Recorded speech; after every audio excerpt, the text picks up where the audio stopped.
Coucou, j'espère que vous allez bien, bienvenue dans cette nouvelle vidéo. Bref, c'est une vidéo qui est pas hyper préparée pour être très honnête, et j'ai eu un peu la flemme d'aller m'asseoir là-bas, par terre, pour juste filmer une vidéo, du coup on va la faire ici. Et en gros, ce qu'on va faire, c'est que je vais aller voir les reviews de mes livres préférés, mais les reviews négatives. Et je vais dire ce que j'en pense. Je l'ai pas du tout préparé parce que je voulais pas lire en amont les commentaires, sinon j'aurais... Enfin, je passe pas naturel, vous voyez. Je vous ai posé là, mais il y a mon chat derrière qui est en train d'essayer de trouver une position confortable. C'est bon, t'es bien là? Il est bien. Vous savez que ma campagne Ulule commence dans 6 jours à l'heure où je filme. À l'heure où vous allez voir cette vidéo, elle va commencer dans 3 jours. Purée, je suis hyper stressée. Franchement, si vous m'aimez un temps soit peu, participez à ma campagne Ulule. Ou non, partagez-la, genre. Et faites un truc. Faites un truc. Dites-vous que vous et moi, on est ensemble, on est amis. Si un jour vous avez une campagne à partager, je serai là pour la partager. Bah, partagez la mienne aussi. Vous savez, il y a un truc, c'est hors sujet par rapport à la vidéo, mais j'ai besoin de le dire. Il faut sachez que si maintenant je suis amie avec une autrice et que bah, c'est une meuf qui écrit, quoi, je vais acheter ses livres. Je vais toujours être là pour la soutenir. Et même si j'aime pas, je vais jamais le dire. Et je vais laisser une bonne note sur Goodreads. Pour le soutien, mais je mentirai pas dans mes reviews, par contre, je suis pas comme ça. Et en fait, j'ai remarqué que moi, je faisais ça, mais que mes copines autrices, elles le font pas avec moi. Il faut sachez aussi un truc avec moi, c'est que si maintenant t'es une autrice française et que tu sors un livre et que je le lis et que je l'aime pas, jamais, au grand jamais, je mettrai une mauvaise note, parce que je suis pas là pour plomber les sorties des autres. Bah les gens le font avec moi. J'ai remarqué que j'étais une meuf trop gentille. Après vous allez me dire, bah c'est normal, y a pas à être hypocrite, tu donnes vraiment ton avis. En fait, étant donné que le fait d'aimer ou de ne pas aimer un livre, c'est hyper subjectif, bah je trouve que non, t'es pas obligé de donner ton avis si tu sais que ça va plomber les ventes des autres. Après moi je m'en fous, hein, parce que je compte pas faire carrière dans l'écriture. Genre, bah voilà, j'ai écrit, j'ai sorti mes livres, et bah advienne que pourra, quoi, et je l'ai fait pour le fun surtout. Mais en mode... je m'en fous en soi de l'impact des notes que vous me mettez. Mais je sais qu'il y a plein de gens qui s'en foutent pas de l'impact de leurs notes parce que voilà, leur but dans la vie c'est de vraiment devenir autrice, de vivre de leur plume, etc. Et pourtant vous écrivez pas si bien que ça, genre vous écrivez plutôt mal parfois. Mais jamais je viendrai dire au monde que non, un tel elle écrit trop mal. Achète pas ses livres.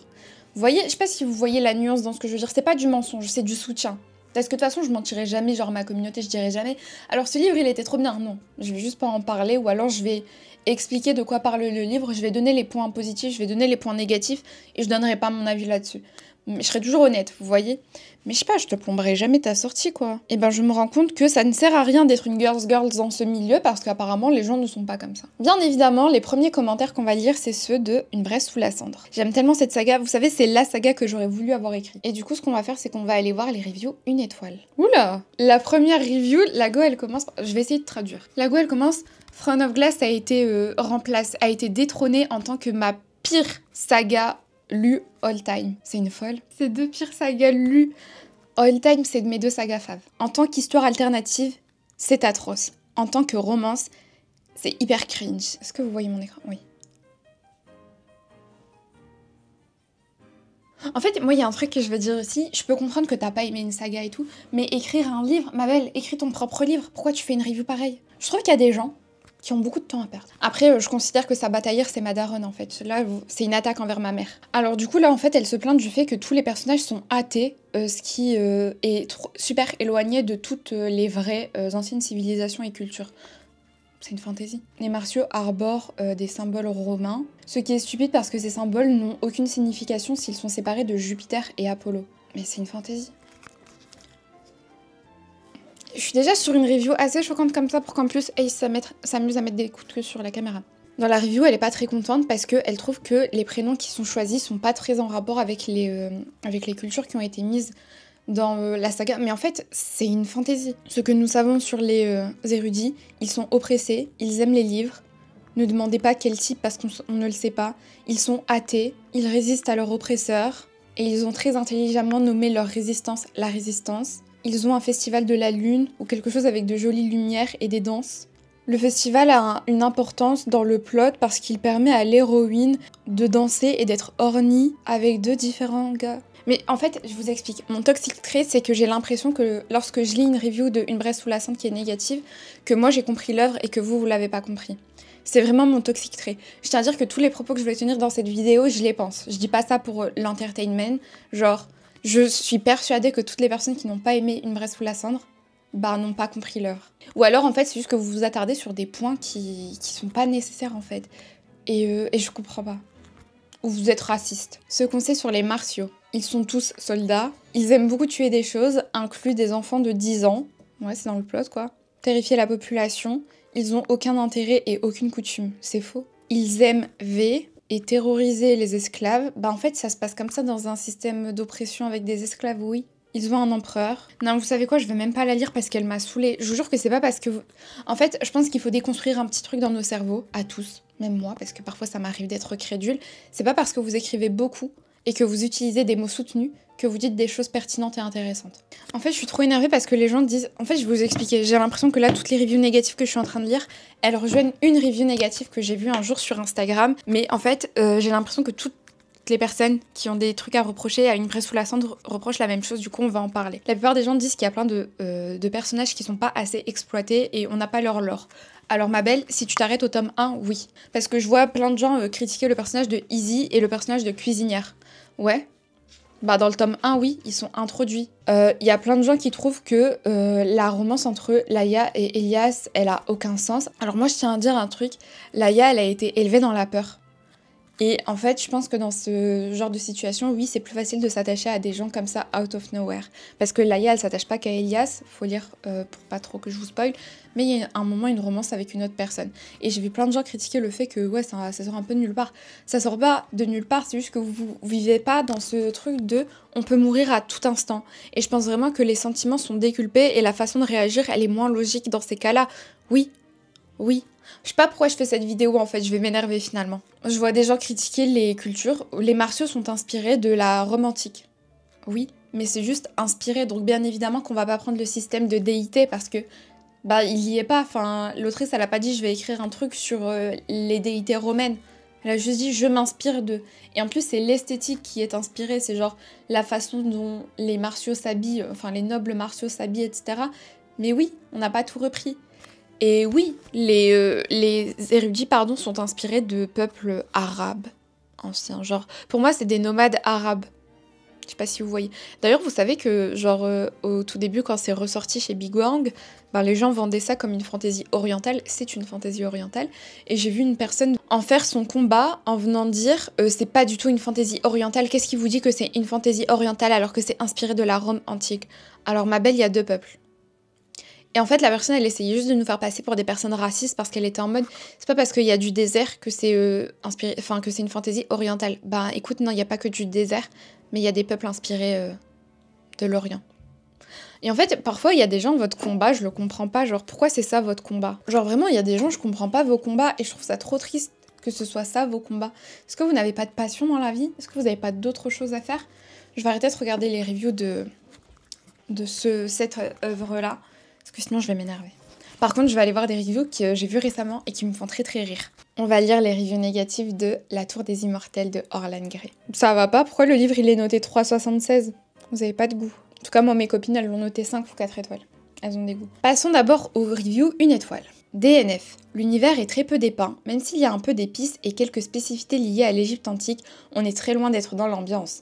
Pas assez d'éléments, l'univers n'est pas très développé. De plus, le personnage de Ramsès ne m'a pas fait vibrer, de même que l'héroïne. Les enjeux sont flous pendant très longtemps, mais pas du genre flou mystérieux, flou chiant. Bref, j'ai abandonné car je n'avais aucun attrait pour l'histoire et les personnages.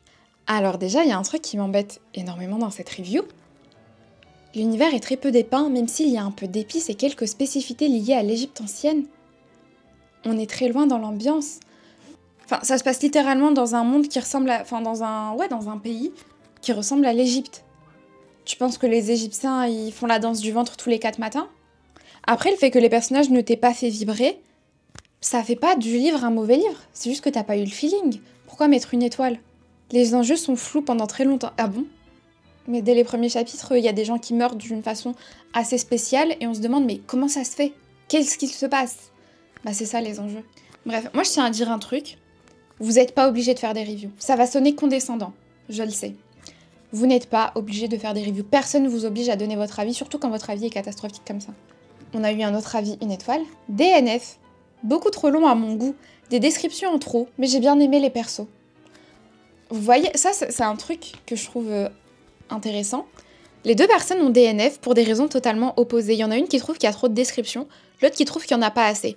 L'une qui a aimé les personnages, l'autre qui n'a pas aimé les personnages. C'est pour ça que, vous voyez, quand on vous dit Ça sert à rien de mentionner des auteurs sur vos reviews négatives et que vous répondez « Ouais, mais ça leur permet de s'améliorer ». S'améliorer selon le prisme de qui, finalement? Bref, les reviews 2 étoiles, il n'y a pas de vraie review, il y a juste une note. On va aller voir les reviews 3 étoiles. 2 étoiles 75. Une lecture qui n'était pas faite pour moi. Il y a les persos moraligrés et puis les psychopathes qui égorgent et torturent à tour de bras en trouvant ça drôle. Et puis, présenter ça comme un one-shot alors qu'il y a plein de détails qu'on ne comprend pas en n'ayant pas lu son roman précédent, c'est ridicule. Dommage parce que l'intrigue était intéressante, mais la cruauté, la folie et la grossièreté, c'est pas mon truc. Et un détail, mais faut se calmer sur le verbe zioter, hein. Alors je vais me permettre de répondre parce que moi j'ai lu toutes les œuvres d'Orlan. Vous savez, Orlan c'est mon combat cette année, c'est l'autrice que je vais défendre coûte que coûte. À moins qu'elle fasse une dinguerie. Mais elle fera pas de dinguerie, j'ai confiance en elle. Alors, je suis désolée, hein. Je le sais que je l'ai déjà dit dans une autre vidéo, mais Ramsès, il est pas... c'est pas un psychopathe. Et comme je l'ai dit dans une précédente vidéo, moi il y a un truc qui me dérange énormément avec la communauté des lecteurs en France, c'est que vous voulez du moraligré, vous demandez. Chaque fois vous êtes en mode « Ouais mais on veut des vrais personnages moraligrés ». Bah Ramsès il est moraligré. Et encore je trouve qu'il est pas assez fou. Ben voilà, vous aimez pas. Arrêtez de faire semblant et que vous en voulez, vous aimez pas. En plus, moi je trouve que égorge et torture à tour de bras en trouvant ça drôle, enfin, il y a 2 scènes comme ça, quoi, et elles étaient pas explicites de ouf, enfin, je trouve que vous abusez. Et moi, enfin, je reviens sur ce qui m'a vraiment dérangé. Présenter ça comme un one-shot alors qu'il y a plein de détails qu'on ne comprend pas en n'ayant pas lu son roman précédent, c'est ridicule, c'est faux. Je pense que la personne n'a pas lu le précédent roman et qu'elle pense vraiment qu'il est plein de détails sur l'univers et tout. Mais en fait, il faut sachez que Orlan a créé un univers étendu. Donc on est dans le même univers dans chacun des livres qu'on lit, mais on est dans des royaumes différents. Et en fait, le premier roman, il se passe à Nérène. Et en fait, ça va rien vous rapporter d'avoir lu le premier roman pour comprendre la Tour des Immortels, pardon. Oui, il y a 2 personnages qui viennent de Nérène, mais je pense que vous vous en foutez un peu de savoir que c'est verdoyant et qu'il y a des plaines et que c'est pas un désert, quoi. Ça apporte rien à la Tour des Immortels. Donc moi, je trouve ça un peu dur et un peu étrange de descendre un livre en pensant trouver des éléments qui apportent plus de choses dans le précédent, alors que pas du tout. Bref. Moi, je vous l'ai dit, hein, vous n'êtes pas obligés de noter. Hein. Alors, voyons voir. Qu'est-ce que j'ai aimé récemment? Genre que j'ai aimé au point que ça m'énerverait de voir des reviews négatives. Je réalise que j'ai noté de Sword of Kagan 5 étoiles, il mérite pas 5 étoiles. Ça m'arrive souvent ça d'ailleurs, genre de surnoter à chaud et de me rendre compte qu'en fait, je trouve que ça mérite pas du tout ça. Mais j'ai eu très peu de 5 étoiles ces derniers temps, c'est fou. Faudrait que je fasse la vidéo inverse. Je note les reviews positives. Enfin, je réagis aux reviews positives des livres que j'ai détestés.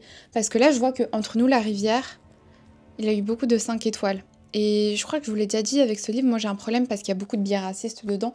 Ce qui est dommage, hein, parce qu'il est vraiment bien le livre. Mais ce serait bien aussi de réagir aux reviews 5 étoiles de Secret Santa. Il y a quelqu'un qui a noté Secret Santa 1 étoile et qui a commenté « It is so bad, I wanna give you a 0. But that's not possible. So I give you a 1. » Je crois que j'ai fait pareil. Alors, les reviews 1 étoile de Princesse déchue de Elsie Blake. Déception. J'ai souffert pendant ma lecture. J'ai persévéré en voyant tous ces avis positifs. Je ne devais pas être la cible. L'héroïne est insupportable et puérile. La relation avec son ennemi, Tullover, est basée sur des insultes. C'est vraiment saoulant, la plume de l'auteur est redondante et vulgaire. Alors, je trouve que dans le tome 1, oui, ça se voit que Elsie Blake avait quelques... Enfin voilà, c'est le premier tome. C'est ok. Il y a quelques défauts, je suis totalement d'accord avec ça. Par contre, la plume, elle est pas vulgaire. Puisque Eira, parfois, elle est... Je trouve que vous avez un problème avec les héroïnes de façon générale, parce que vous avez tendance à dire qu'elles sont insupportables assez facilement, alors que les personnages masculins subissent pas ce même traitement. Je dis ça parce que, par exemple, il y a tellement de gens qui ont dit ça sur mon héroïne, donc Nirva, qu'en fait, j'ai fini par le croire. Et c'est vraiment d'autres personnes qui ont lu Flamme des Ashes après la hype qui m'ont dit... Bah ok, oui, elle a quelques défauts, Nirva, et c'est normal, mais de là à dire que c'est le personnage insupportable, c'est faux. Et en fait, c'est à partir de là que j'ai capté qu'elle était pas si insupportable, ma vie. Grosse déception pour ma part. On me l'a vendu comme une fantaisie semblable à Fourth Wing avec un bon ennemi Tullover, mais j'ai rien eu de tout ça. Le plot est prévisible dès les premiers chapitres. Les dialogues sont mal écrits, presque cringe. L'héroïne est insupportable, la relation entre les 2 personnages est plate, voire ennuyante. De même pour l'histoire en général, il ne se passe pas grand chose, sinon beaucoup de fautes, des phrases qui ne veulent rien dire, et j'en passe. Dommage, il y avait du potentiel pourtant. J'ai encore un truc à dire qui m'embête énormément. On me l'a vendu comme une fantaisie semblable à Fourth Wing avec un bon ennemi Tullover. C'est pas parce que des gens vous ont vendu un livre d'une certaine façon que les auteurs doivent subir votre déception. Parce que je dis ça parce que, encore une fois, je suis désolée, je rapporte tout à mon livre parce que c'est mon référentiel, c'est normal. Il y a des gens qui ont vendu mon livre comme un enemy to lovers. C'est pas du tout un enemy to lovers. Genre pas du tout. Et du coup, il y a des gens qui l'ont noté en étant déçus de l'enemy to lovers. Tu veux que je te dise quoi, ma belle? Moi, j'ai jamais vendu ça comme un enemy to lovers. Et du coup, il faut que vous arrêtiez de vous baser sur les reviews des autres pour noter un livre, en fait. C'est pas... Je trouve que c'est pas cool envers l'auteur. Vous savez quoi? On va aller voir les reviews négatives de From the Ashes. Vous savez que sur Amazon, j'ai une review négative, 1 étoile, d'un homme. Son commentaire, c'est sans intérêt. Du coup, par curiosité, j'ai été voir c'était quoi ses lectures habituelles pour voir en quoi quelles œuvres lui procurent de l'intérêt. Le book ne lit que de la philosophie. Il lit du Socrate. Pourquoi t'as été lire From the Ashes? Genre, bien évidemment, c'est pas dans ton genre de lecture de base. Qu'est-ce qui t'a pris, ma vie? Et du coup, j'ai une review 1 étoile à cause de ça. Ben, retourne lire Socrate, tu veux que je te dise quoi? J'ai vraiment pas réussi à aller très loin dans le livre parce que l'écriture est bien trop mauvaise et pompeuse. Les tournures de phrases sont lourdes, l'écriture est mal rythmée, le travail d'édition laisse vraiment à désirer, c'est dommage. Je veux pas dire le contraire. J'ai eu des frasques avec mon correcteur, donc il y a des fautes. Et ouais, il y a des tournures de phrases qui sont pas du tout naturelles. En fait, je trouve que From the Ashes, ça se voit vraiment que c'est un premier livre.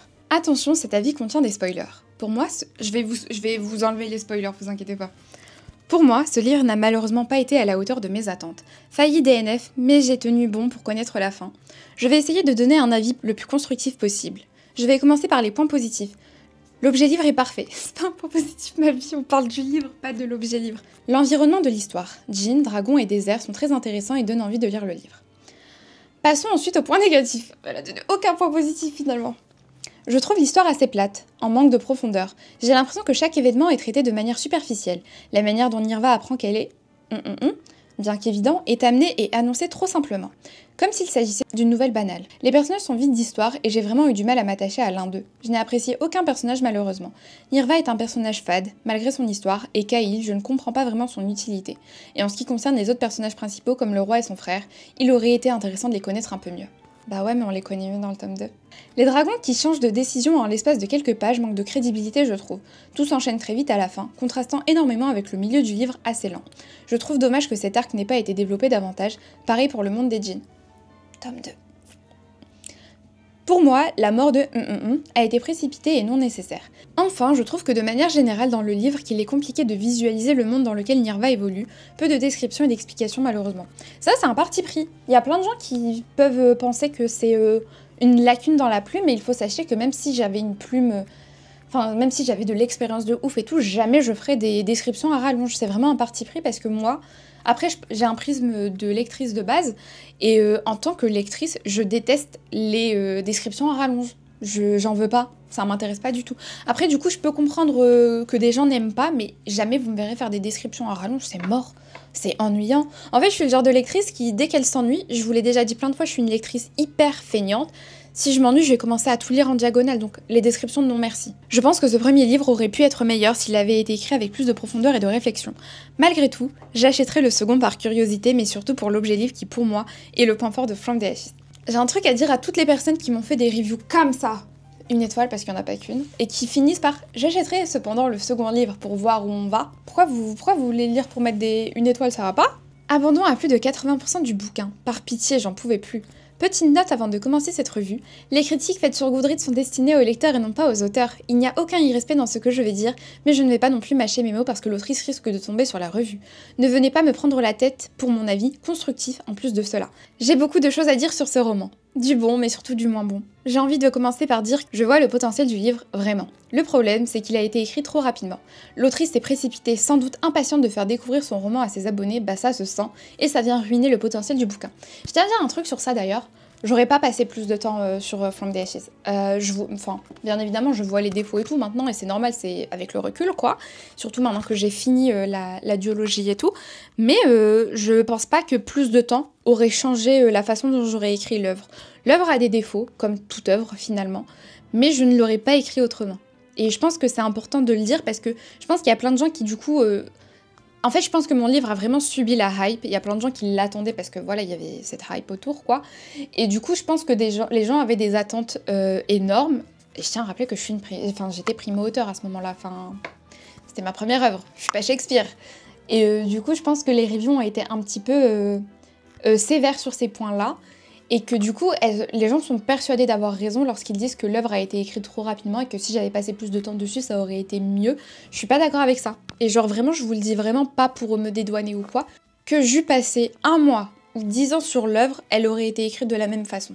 Je vais diviser cette chronique en 2 parties, la forme et le fond. Première partie, la forme.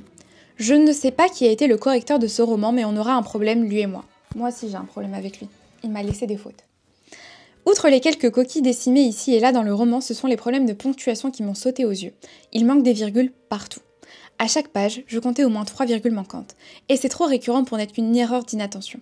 Lorsqu'on s'adresse à un personnage, qu'on l'interpelle par son prénom ou son titre, princesse, meilleure amie, confidente, bref, on doit l'encadrer par des virgules. Et là, la personne nous met des exemples. C'est chiant, mais c'est tellement important. Si je dois être franche, ce problème a négativement impacté ma lecture, mais ça m'a surtout confortée dans l'idée que la sortie du roman aurait dû être retardée. Dernier point sur la ponctuation, certains passages auraient mérité l'usage du point d'exclamation. C'est un effet de forme assez important et il serait venu dynamiser le roman. Dommage que l'autrice n'ait pas utilisé tant que ça. Il y en a 21. Il y en a 21 dans tout le livre. Alors je tiens aussi à dire un truc. Vous êtes des psychopathes. Comment ça tu comptes tous les points d'exclamation dans le roman? Tu es une psychopathe. Il y a aussi des tournures de phrases qui sont bizarres, des passages très oraux, je confirme. Ça, je m'en suis rendu compte par la suite. Et je le répète, j'ai eu un souci avec mon correcteur, et c'est vrai qu'il y a beaucoup de phrases qui auraient pu être écrites d'une autre façon. Mais écoutez, c'est... après c'est ça, je veux dire, on a tous des bonnes expériences et des mauvaises expériences avec certains prestataires, et moi j'ai eu une mauvaise expérience avec ce prestataire-là en l'occurrence. Et c'est la vie, ça fait partie de la vie d'un roman, c'est pas dramatique, sur le coup, oui, je l'ai mal vécu quand je m'en suis rendu compte et tout. Je m'en suis rendu compte trop tard, d'ailleurs le livre était déjà parti en impression, mais ça y est. En fait, je trouve que vous en faites tout un plat. Ouais. Moi je m'arrête pas autant sur ce genre de truc lorsque je fais des reviews. Au niveau des descriptions, je vais me contenter d'aborder les descriptions physiques des personnages et des lieux. Malheureusement, je les ai trouvées très pauvres, hormis une au tout début qui était sympa. Mais du coup, ça je le répète, vous me verrez jamais faire des descriptions. Genre à rallonger tout, c'est pas mon délire. Mis à part celles-ci, donc, elles sont très expéditives et impactent le world building. J'aurais aimé que l'autrice les approfondisse un peu plus, nous donne plus de détails pour nous permettre de visualiser mieux son univers et ses personnages, qu'elle nous montre au lieu de nous dire. Mais ça, en fait, franchement, je le comprends grave pour les personnes qui n'ont pas aimé, mais je le répète, c'est mon style. Et même en tant que lectrice, c'est un truc que je supporte pas, les descriptions à rallonge, donc ça ne changera jamais. Que j'ai 20 000 ans pour écrire le livre ou 3 jours, ça ne changera pas. Et du coup, ça veut peut-être dire que je suis pas... je suis pas de ces auteurs avec le genre de plume qui vous plaît finalement, et c'est pas grave. Il y a des plumes pour tout, et il y a des auteurs qui conviennent à chaque type de lecteur, et je comprends totalement que je conviens pas à ces lecteurs qui aiment beaucoup les descriptions. Partie 2, le fond. Tout va très vite, vraiment trop vite. Au début, je rigolais même en disant que l'autrice avait sûrement une checklist, mais au fur et à mesure que je lisais, je me disais que c'était probablement une réalité. Là, du coup, je le répète, je pense que c'est vraiment ma plume qui convient pas à tout le monde. J'avais pas de checklist, je suis une autrice jardinière, littéralement. Lorsque j'écrivais un truc, je savais pas du tout ce qui allait se passer après. Donc, désolée. Les événements s'enchaînent, mais aucune scène ou action n'est réellement approfondie, donc en tant que lecteur, nous n'avons ni le temps de nous attacher au personnage ou ressentir l'action. Grosso modo, le roman ressemble à ça. Chapitre 1, nanana, chapitre 2, bref, elle fait une checklist en gros. Le world building, malheureusement, il n'y en a pas vraiment. Ça s'explique notamment par le manque de description, mais surtout par le fait que les actions s'enchaînent. Mais en fait, moi, je trouve ça marrant que les reviews négatives s'attardent sur ça, parce que moi, j'ai plein de lecteurs qui m'ont mis tout ça dans les points positifs. Et comme quoi, je le répète, on peut pas s'adapter à tous les lecteurs, mine de rien. Les personnages, je vais uniquement parler des 4 principaux à mes yeux, Nirva, son meilleur pote, le prince, le roi. Nirva, I hate this bitch. Honnêtement, je ne peux pas la saquer. Elle est horrible dans tous les sens du terme. Impossible de s'attacher à elle, elle se comporte comme une enfant ingrate, elle n'est pas consistante. Elle dit une chose mais fait son contraire. L'autrice la présente comme une rebelle, intelligente, forte, courageuse qui n'a pas sa langue dans sa poche. But it's not working. Elle est tout simplement méchante et stupide. Elle fait confiance trop facilement et trop rapidement. Elle veut tout savoir maintenant et tout de suite, alors qu'elle a rejoint la rébellion il y a 5 jours. Et sa relation avec le prince, pitié, soyons sérieux. C'est censé être son ennemi parce que son père et son frère ont éradiqué les siens, mais il n'y a littéralement aucune méfiance envers lui. Vous voyez, moi il y a un truc que je trouve assez intéressant dans cette review. C'est censé être son ennemi, nan. Moi je vois pas les choses comme ça. C'est pas parce que quelqu'un est l'ennemi de ta famille et de ton peuple que son fils, tu dois t'en méfier. Je suis très naïve comme personne, mais moi je vois pas les choses comme ça. C'est pas parce qu'il y a eu une certaine dynamique entre des personnes par le passé qu'on doit avoir la même dynamique dans le présent. Après, je suis peut-être des lulus et tout, hein, et je comprends totalement. Mais moi, je vois pas les choses comme ça, et du coup, j'écris comme moi je vois les choses. C'est mon livre. Et je trouve que vous êtes trop sévère avec Nirva, je suis désolée. Il y a des personnes qui l'adorent et des personnes qui la détestent, et voilà quoi, c'est assez subjectif. Mais les personnes qui détestent Nirva, je trouve que vous en faites trop. Elle est tellement condescendante. Ta meilleure amie apprend que son mari est mort et tu lui en veux parce elle réserve sa colère sur toi, parce qu'elle est en deuil. Et je suis désolée, hein. Ton mari vient de mourir, tu t'énerves sur moi, c'est pas mon dos. Copine, pas copine, ton mari vient de mourir, vient pas de mourir. Moi, je réagis comme Nirva. En fait, je pense que vous aimez pas Nirva parce que vous m'aimez pas. Vous êtes raciste. Au début du roman, on dit qu'elle a des crises d'angoisse. J'aurais aimé qu'elle reste fidèle à son personnage et réagisse un peu avant de vouloir lancer une révolution. Ah, c'est marrant parce qu'il y a des gens qui m'ont reproché les crises d'angoisse. Tu reproches le fait qu'il en manquait une ? Le meilleur ami, c'est une plante verte, j'ai rien d'autre à ajouter. Mais c'est... Manque de description, il est fade, on n'apprend rien de lui, on connaît pas son passé, c'est dommage. Après, c'était le but, moi je voulais pas m'attarder sur Cahill. Je trouve ça dingue, que tu veuilles en savoir plus sur Cahill. Qui a envie d'en savoir plus sur Cahill ? Le prince, il m'a fait penser à Liam dans Fourth Wing, mais en moins bien exécuté. Si l'action n'avait pas été aussi précipitée et qu'on avait appris à le connaître pour de vrai, je pense que j'aurais pu l'apprécier. Mais mon cœur reste fermé et mes yeux secs. En fait, je voulais pas que tu t'attaches plus que ça à lui. En fait, parfois, genre, vos reviews négatives, elles me confortent dans le fait que j'ai fait passer le bon message. Mais pour vous, c'est négatif. Le roi, j'aurais aimé plus le voir. Tome 2, ma vie. Tome 2. Peut-être pas en chair et en os, mais plus par ses actions. On nous le décrit comme un monstre sanguinaire, un tortionnaire qui éradique un peuple entier, un méchant. Bah, il a rien fait. Oui, il a rien fait. Tome 2, par pitié, lisez le tome 2. En fait, je crois que vous avez pas compris ce que j'ai voulu faire.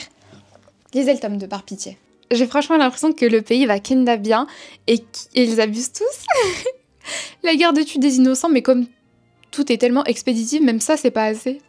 Ah, je suis mort. Mention d'honneur pour Leia qui sera sûrement important dans le tome 2, mais qui n'a quasi aucune personnalité dans le tome 1, hormis être une énorme pétasse. Oui, tome 2. Tome 2. En fait, je pense qu'on va arrêter de faire un truc, vous et moi. Moi, j'ai arrêté de le faire, il y a longtemps. Arrêtez de juger un tome 1. Non, arrêtez de juger toute une saga sur son tome 1. Après, je suis consciente du fait que oui, c'est le tome 1 qui doit vous donner envie de lire la suite et tout. Mais en fait, on peut pas tout donner dans le tome 1 parce que sinon, ça n'a aucun sens. On ferait un one-shot. Après, c'est ma façon de penser. Hein. Franchement, je suis grave ouverte. Genre là, je lis la review et tout. C'est pas pour descendre la personne qui a fait la review. Hein. Je trouve ça juste drôle et je le lis maintenant avec le recul que j'ai pu avoir sur ce livre et tout. Et je réponds vraiment premier degré. Genre, c'est pas en mode... C'est pas de la hate envers cette review, c'est vraiment que je trouve intéressant d'y répondre. Après, prenez-le pas mal. On est beaucoup dans le tel, alors que le mantra de base, c'est show don't tell.